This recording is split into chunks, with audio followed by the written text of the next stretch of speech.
Friends, நம்ம வீட்டில் இன்னைக்கு சூப்பரான லஞ்சு தான். என்னென்னு பாருங்கள்.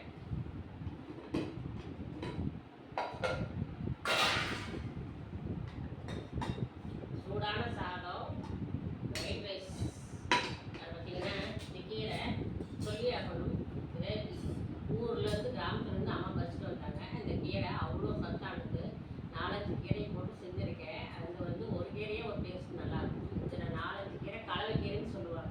இந்த கீரைக்கு வந்து கிராம சைடில் எங்கள் அம்மா வந்து பார்த்திங்கன்னா விறகடுப்பில் வச்சு மண் சட்டியில் செய்வாங்க. அவ்வளோ சூப்பராக இருக்கும். சாப்பிடலாமே தோணும். கீரை வந்து அடிக்கடி நாங்கள் செஞ்சுப்போம் ஊரில் இருக்கும்போது. அந்த கீரை தான் அம்மா கொண்டு வந்தாங்க. நீங்கள் செஞ்சதுல பாருங்கள். இதுக்கு வந்து பார்த்திங்கன்னா ஊரில் வந்து தொட்டுக்கெல்லாம் நாங்கள் எதுவுமே செய்ய மாட்டோம். கீரைனா கீரை மட்டும்தான். கீரை வேறு எதாவது செய்வோம் அடிஷ்னல். அப்புறம் இன்றைக்கி ரசம், இதான் ரசம், அப்பளம்.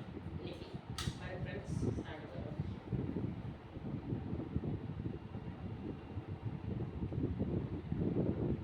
சாப்பிட்டு சூப்பராக இருக்குது. கடையக்கீரை ஏன்னா காட்டுக்கீரை ஒரு கீரை தான் இங்கெல்லாம் வச்சு வந்து ஒரு கடைவாங்க. 5 கீரை போட்டிருக்கிறதுல சூப்பராக இருக்குது.